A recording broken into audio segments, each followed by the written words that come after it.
hiki kinachoitwa maridhiano ya kitaifa, ukweli, haki na uwajibikaji, Watanzania wenzangu, ni ubatili na dharau kubwa kwa Watanzania kuyaita maridhiano sasa, katika mazingira ambapo serikali iliamua kwa makusudi kuwapuuza wananchi, vyama vya siasa, viongozi wa dini na wadau wa demokrasia juu ya hitaji ya nchi kuhusu mabadiliko, yani reforms ya mifumo ya uchaguzi.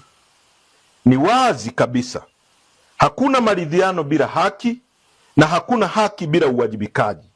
Maridhiano yanapogeuzwa kuwa wito wa kusema songa mbele, badala ya kuamua kwa makusudi kuwapuuza wananchi juu ya madai ya msingi walioyatoa na tahadhari walizozitoa awali, na matokeo yake serikali na vyombo vyake vya dola vikaunajisi uchaguzi na kujitangazia matokeo batili kwa makusudi, kufanya uhalifu wa kisiasa uliopelekea mauaji ya raia na uharibifu wa mali.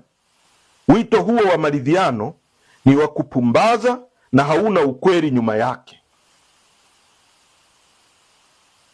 Maridhiano bila kukiri makosa na kuwajibisha waliotenda makosa, hapo maridhiano hugeuka kuwa aina ya ukandamizaji wa kumbukumbu wa mambo yaliyotokea.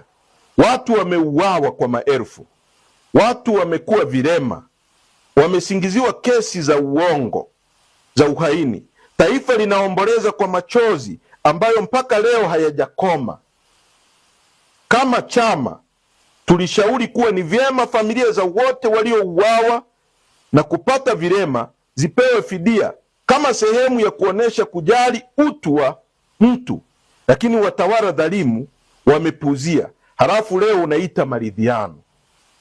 Tunafahamu haki si kulipiza kisasi.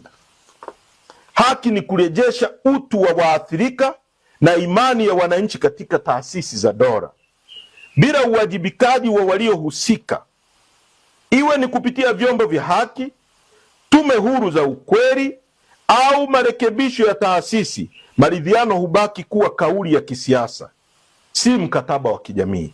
Chadema tunaendelea kuomboleza nanyi wa Tanzania katika huzuni tuliopitia wote, na tutaendelea kuwapa faraja na matumaini kuwa iko siku itafika, hakika kila uovu, ukatili na hila itawajibishwa na haki kwa haki, na taifa litafikia kilele cha furaha na maendeleo ambayo tunayasubiri kwa muda mrefu sana.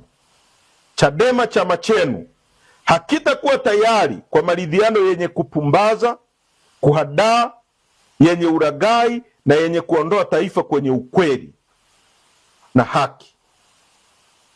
Kamwe hatutawasaliti wa Tanzania.